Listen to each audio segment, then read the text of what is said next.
But one poll shows that almost two-thirds of Democratic voters want a new nominee in 2024, and the top reason they gave was your age. So what's your message to Democrats who like you, who like what you've done, but are concerned about your age and the demands of the job? Well, they're concerned about whether or not I can get anything done. Look what I've gotten done. Name me a president in recent history that's gotten as much done as I have in the first 2 years. Not a joke. You may not like what I got done, but the vast majority of the American people do like what I got done. Big question, of course, is when you're going to make an official announcement about whether or not you're going to run for 2024 for re-election. Do you think you'll make a decision before the end of the year? Well, look, I'm not going to make this about my decision. I'm going to make this about this off-year election.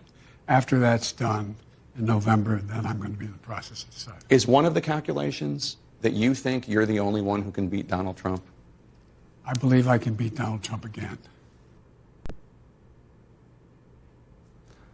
He doesn't even answer any of the questions. In fact, and I almost admire this, he's so inept, he just throws out meaningless terms and lies against the wall. Well, that's because it said I didn't get enough done, but I got a bunch done. You may not like what I got done, but basically everyone likes what I got done. Gosh, that's so embarrassing. But the question was valid, actually. Are you going to run? And did you hear what Joe's answer was? His one honest moment in that interview. Did you hear what his answer was? He said, well, we're going to see what happens in the midterms. That's interesting. Because I remember just last year, Joe said this. Have you decided whether you are going to run for re-election in 2024? You haven't set up a re-election campaign yet, as your predecessor had by this time. My predecessor needed to. My predecessor. Oh, God, I miss it. No, an answer is yes. My plan is to run for re-election. That's my expectation. So what changed? Well, here's what changed. Joe Biden is no longer useful to the system. Remember, you don't have individuals in charge, really.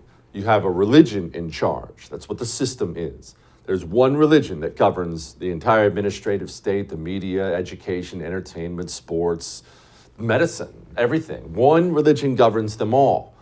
And you are either a useful servant to that religion or you're not a useful servant. Joe Biden has been useful so far because he's just basically done whatever the psychos around him have told him to do. We'll get to them in just a moment. But now, Joe Biden is such a disaster that he's going to cost the system valuable positions of power in the House and Senate. They can't risk that again for 2024. That's why he answered the question that way. We'll see what happens in the midterms.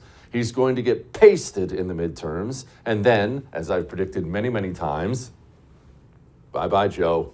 He'll resign for, I got a cough or something like that. It'll be health reasons, something ridiculous. Don't miss Jesse Kelly Breaks History, The Forgotten Genocide. The first episode of a new series available now exclusively for First TV supporters. Visit the First TV app or thefirsttv.com to subscribe and start watching today.